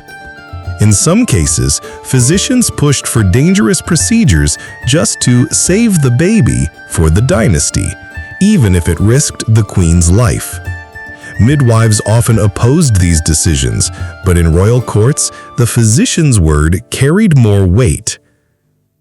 Experimenting on queens. Being a queen meant getting access to the best medicine of the time, but it also meant being used for medical experiments. Because royal births were so important, physicians tried new, untested treatments to improve survival rates. Some examples from hidden records include secret herbal sedatives tested on queens, early attempts at induced labor using strange concoctions, dangerous uterine compressions to speed delivery, instruments sharpened and modified without sterilization. These experiments sometimes saved lives, but more often they caused injury, infection, or death. Stories buried deep in castle archives. Hushed-up tragedies. When queens died during childbirth, official announcements rarely revealed the truth. The court might say, "Her Majesty passed peacefully after a safe delivery." In reality, she could have died from massive bleeding, infection, or even failed medical procedures. Why hide the truth? Because admitting danger would make the dynasty appear unstable. Royal historians later uncovered documents showing entire chapters of a queen's suffering erased from public records to protect the crown's reputation. The forbidden topics. Some subjects were too sensitive to record openly, even in private archives. Infertility. Often blamed on the queen, but physicians secretly noted when kings were the ones struggling biologically. These notes were heavily guarded to avoid weakening the king's image. Stillbirths. Some were deliberately hidden to avoid panic about cursed bloodlines. Failed medical experiments. When a queen died due to a risky treatment, details were often destroyed to prevent scandal and protect the physician's career. Some of these secrets remained buried for centuries, only resurfacing when historians gain access to long-forgotten royal archives. Relics, prayers, and holy science. Religion heavily influenced royal medical care. Hidden records describe how priests brought relics into birthing chambers, fragments of saints' bones, blessed candles, and holy water sprinkled on the bed. Prayers were recited constantly, believing divine intervention would ensure the baby's survival. While these rituals offered emotional comfort, they distracted from real medical practices that might have saved more lives. A glimpse into a Tudor birth room. One fascinating record from the Tudor archives describes the birth of Elizabeth I. Her mother, Anne Boleyn, was surrounded by herbal smoke, priests chanting prayers, and physicians debating astrology charts to find the safest hour for delivery. One doctor suggested draining blood to lighten the body. Another argued for crushed pearls in wine. Anne survived the birth, barely, but other queens weren't so lucky when these experiments failed. A new dawn for medicine. For centuries, queens faced childbirth armed only with prayers, herbal smoke, and hope. But by the late Middle Ages, something began to change. Across Europe, the Renaissance, meaning rebirth, sparked a wave of curiosity. Scholars, physicians, and scientists started questioning old beliefs and searching for real answers about the human body. For the first time in centuries, medicine began moving away from superstitions and toward observation, experimentation, and knowledge. It wasn't perfect, but for queens it meant one thing: a small, fragile glimmer of hope, the rediscovery of the human body. During the Renaissance, universities opened across Europe and began teaching medicine in a new way. Instead of relying only on ancient texts, scholars started studying the human body directly. Anatomical drawings, dissections, and scientific experiments helped physicians understand childbirth better than ever before. How the womb worked, how babies developed, why labor sometimes stalled, what caused dangerous infections. This new knowledge wasn't widespread yet, but in royal courts, where queens' lives were so valuable, the best physicians began applying these discoveries first. Cleaner practices, lower risks. One of the earliest improvements came from something simple: cleanliness. While nobody fully understood germs yet, some Renaissance physicians noticed that women who gave birth in cleaner environments tended to survive more often. This led to fresh linens for the queen's chamber, better washing of instruments, boiling cloths and water before use, encouraging attendants to bathe before assisting. It sounds basic to us today, but for queens, this small change sometimes meant the difference between life and death. Why the secrets mattered. These hidden records show us something powerful. Queens weren't just victims of disease or childbirth. They were victims of politics, ignorance, and pressure. Because royal births shaped entire nations, anything that made a dynasty seem weak was silenced. The result? Mistakes weren't learned from. Dangerous practices continued for centuries, and countless queens paid the price. Inside royal archives, beneath dust-covered scrolls and locked chests, lies a story that history rarely tells. Queens weren't just symbols of elegance and power, they were subjects of experiments, guardians of dynasties, and carriers of silent secrets. Their suffering was hidden, their sacrifices were erased, and yet every medical record, every erased note, every whispered report reminds us of the human cost behind the crown. In the next chapter, we'll explore how dangerous royal births didn't just affect families, they reshaped entire dynasties. Some of the greatest empires in history collapsed because queens died too young or heirs didn't survive, and their stories will leave you stunned. The rise of professional midwifery.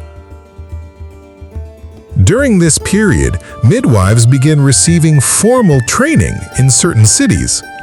Some universities and royal courts offered short apprenticeships to teach better birthing techniques.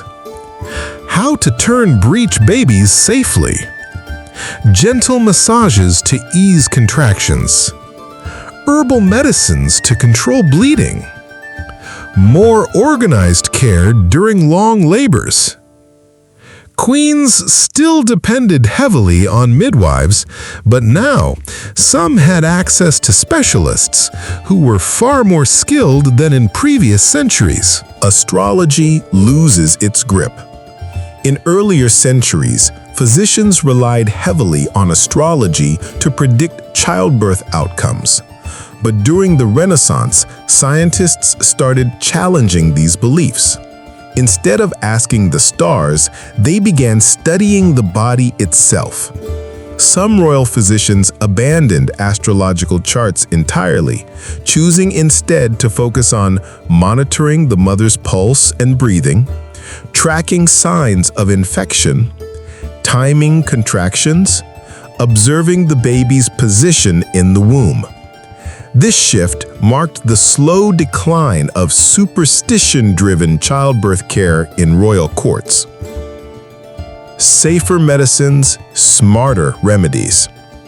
Renaissance medicine also introduced better pharmacology.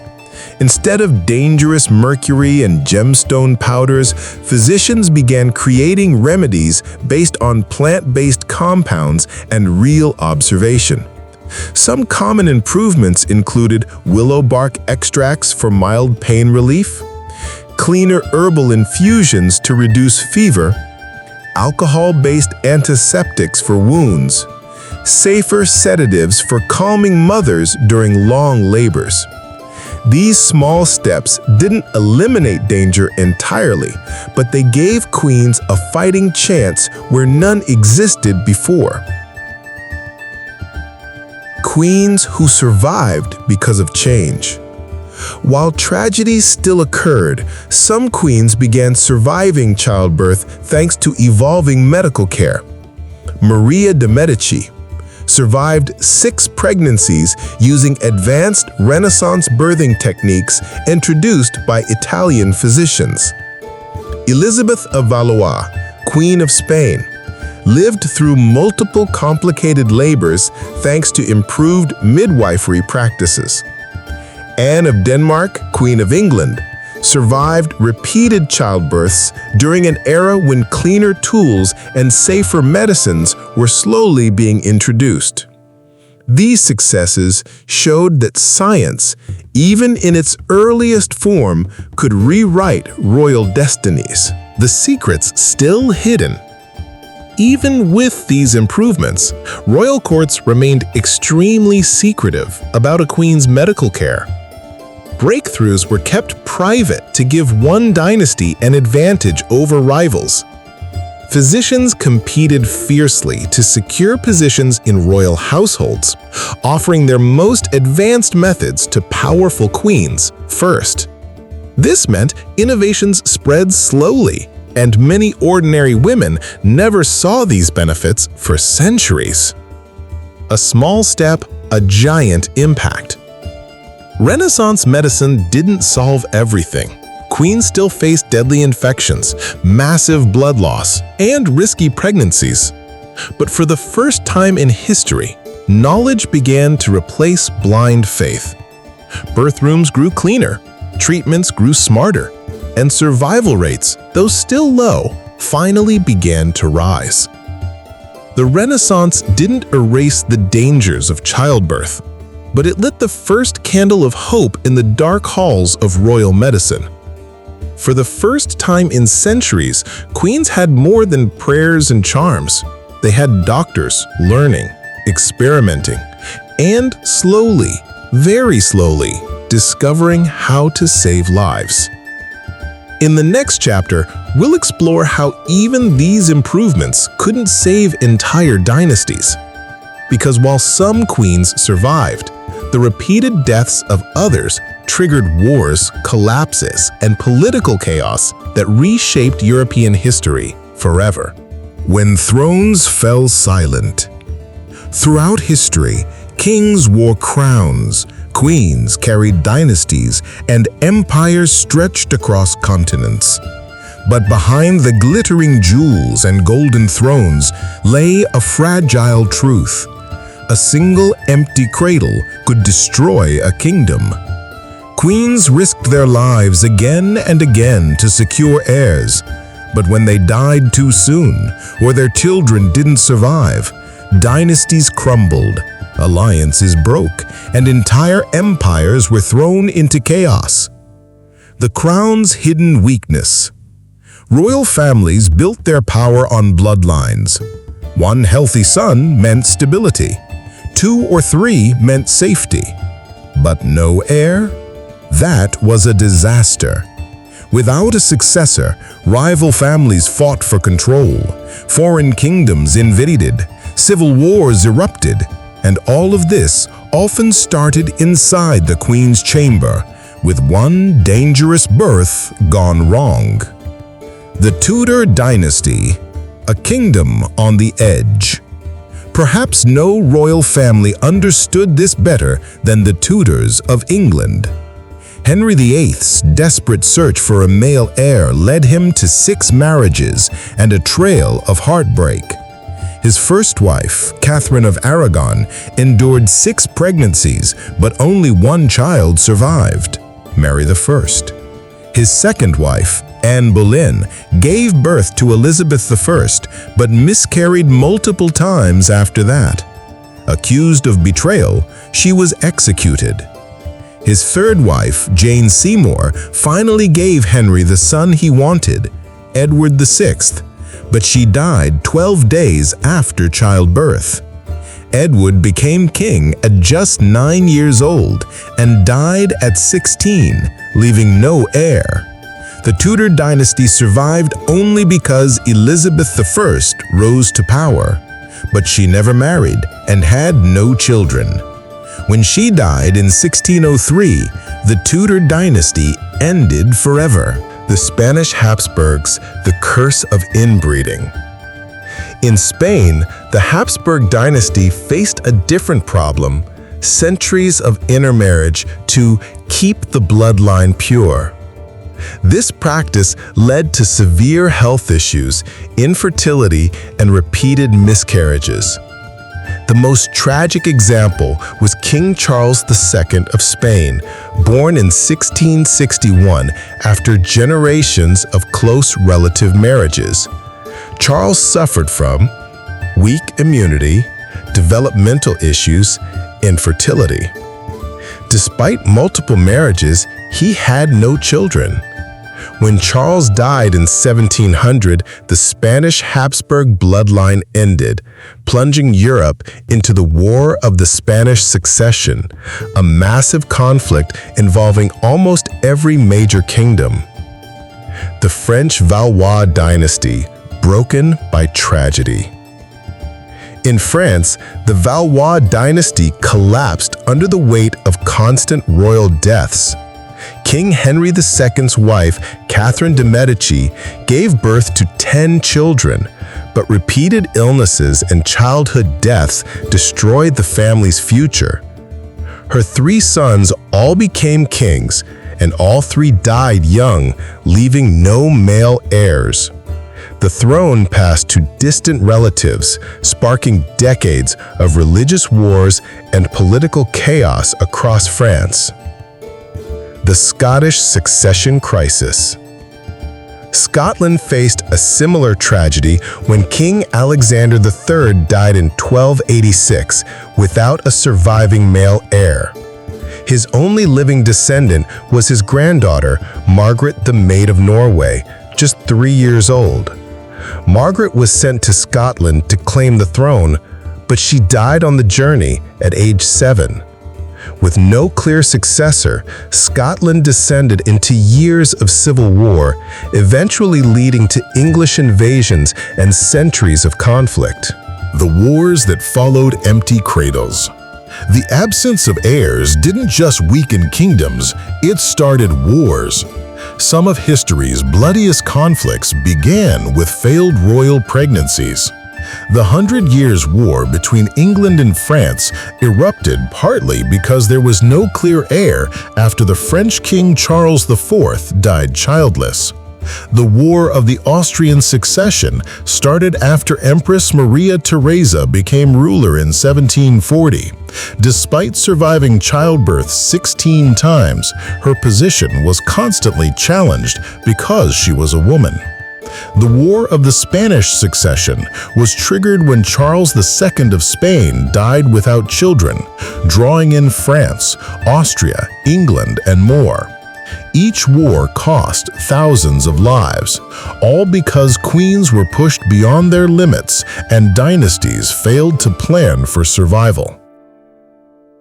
The emotional cost on queens. Behind these political disasters were real women, queens who endured endless pregnancies, dangerous labors, and devastating losses. Some, like Anne of Great Britain, lost 17 pregnancies and spent her final years grieving silently. Others, like Maria Theresa of Austria, gave birth 16 times but watched several children die young. Queens carried dynasties in their wombs and bore the blame when those dynasties failed. When death became a political opportunity. The death of a queen or her child wasn't just a tragedy, it was an invitation to betrayal. Rival families used the opportunity to claim the throne. Foreign powers offered help in exchange for political control. Kings remarried quickly to produce new heirs, creating competing royal factions within the same palace walls. A queen's death often reshaped the entire balance of power in Europe. The slow shift of dynasties. By the 17th and 18th centuries, repeated losses forced kingdoms to rethink their approach to marriage and childbirth. Some stopped marrying close relatives, recognizing the dangers of genetic weakness.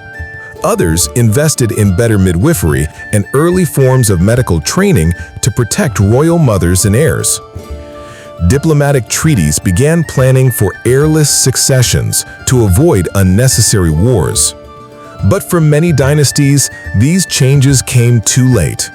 Behind every grand palace and golden crown were fragile families trying desperately to survive.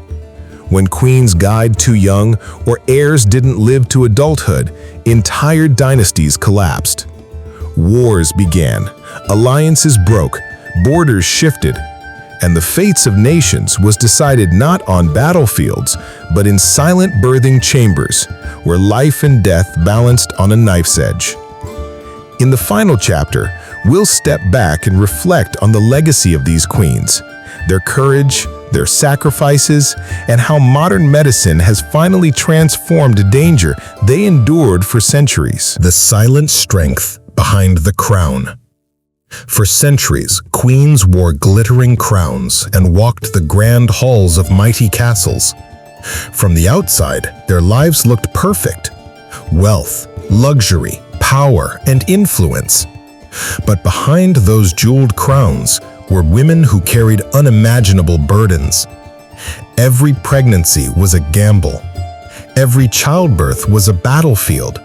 And yet, time and time again, queens faced the danger willingly, because the future of entire kingdoms rested inside their wombs. The price of being royal. Royal life promised beauty, status, and comfort. But for queens, it often meant sacrifice. Sacrifice of freedom, as they had little choice over their own bodies. Sacrifice of health, risking repeated pregnancies despite constant danger. Sacrifice of privacy, as royal births became political events witnessed by nobles and courtiers. And sometimes, the ultimate sacrifice, their lives. Behind the crowns and titles, they were women who suffered, who grieved, and who endured more than history often remembers. The generations of pain.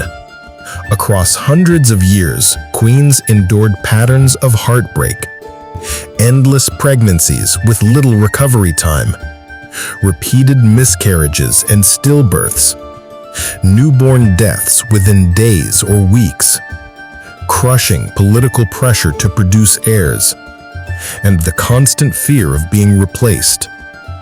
Even when they survived, many carried lifelong pain, both physical and emotional.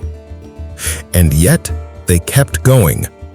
Because for queens, survival wasn't personal, it was dynastic duty. The bravery we don't see. When we think of bravery, we often imagine warriors on battlefields, swords clashing and banners flying.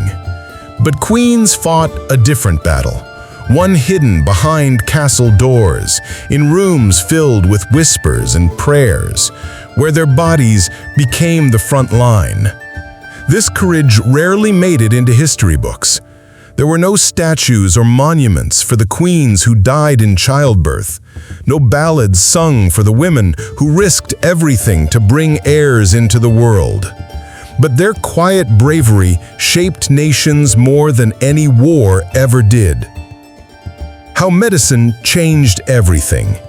For centuries, queens relied on superstition, risky remedies, and untested experiments. But as we entered the modern age, science finally caught up. In the 1800s, doctors discovered that hand washing drastically reduced infections, something that could have saved millions of mothers. By the early 1900s, advances in surgery and antiseptics made childbirth far safer. In the mid-20th century, the discovery of antibiotics finally defeated deadly infections like puerperal fever, the silent killer of so many queens. Today, royal mothers give birth in sanitized hospitals with trained doctors, advanced technology, and safety measures their ancestors could only dream of. The numbers tell the story. In the Middle Ages, childbirth killed 1 in 3 mothers in some regions. For queens, the risks were just as high, despite access to the best care of their time. Today, in most developed countries, maternal mortality has dropped dramatically. Modern medicine, better nutrition, safer delivery practices, and early detection of complications have turned childbirth into something far less dangerous. What was once a terrifying gamble has become a safer journey for most women worldwide. Lessons from the past. The stories of these queens aren't just about pain and tragedy. They teach us 3 powerful lessons. 1. Progress saves lives. Knowledge, science, and innovation have turned the deadliest moment of a woman's life into something much safer. 2. History remembers power, but forgets sacrifice. Behind every thriving kingdom was a queen who risked everything so the dynasty could survive. 3. Strength comes in many forms. Queens didn't fight with swords, but with endurance, resilience, and the courage to face death again and again for their people. The legacy they left behind. Even though many queens died young, their sacrifices reshaped history. They secured alliances that united powerful empires. They gave birth to rulers who transformed their nations. Their struggles inspired medical advancements that eventually saved millions of lives. Every dynasty that survived did so because of the invisible strength of women history rarely celebrates. From castles to hospitals. Today, royal childbirth looks very different. Instead of smoky chambers and crowded witnesses, queens and princesses now deliver babies in private, sterile hospitals. Doctors track the baby's heartbeat, pain relief is available and safe, emergency surgeries save both mother and child. Modern royals like Princess Kate Middleton and Princess Meghan Markle benefit from centuries of progress. But behind every modern birth stands the shadow of history. Queens who walked into childbirth knowing they might never walk out again. The quiet heroes of history. These queens were more than titles and crowns. They were women, mothers, and warriors in their own way. Their sacrifices shaped nations. Their losses changed dynasties, and their strength carried empires forward, even when their bodies failed them. Their stories deserve to be remembered, not just as tragedies, but as testaments to human endurance and silent courage.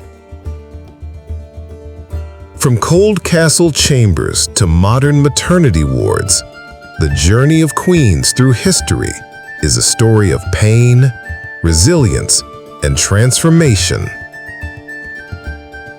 We remember them not just as symbols, but as women who risked everything for their families, their kingdoms, and their people. And tonight, as we close this story, we honor their courage, their sacrifices, and their unspoken legacy.